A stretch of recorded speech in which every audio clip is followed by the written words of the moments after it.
strict high alert.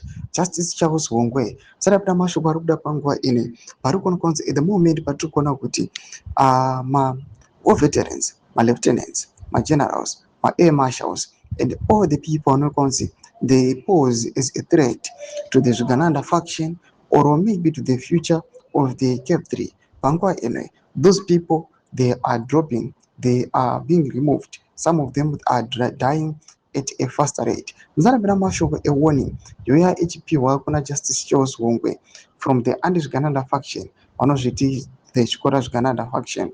That was subscribe or like on the bell icon. Anoyane a message anoblanyira chiti poison team hunt you. You stand for the law. These are life-saving warnings, not words. Do not treat lightly. Listen and avoid the poisoners. Watch food, drinks, visitors, calls. Trust no one. 24/7 alert. Stay safe, my judge. Toma developments anobdanyo kwa pangwa ine ne President 130.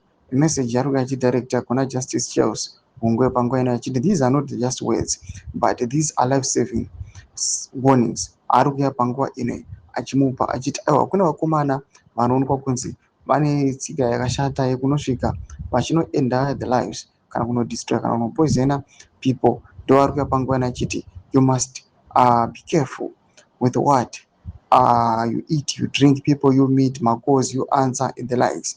Ndo developments ari kuda panguva ine. Pinda comment section miripoti dzemafungiro enyu moti kudii pamusoro pe this warning.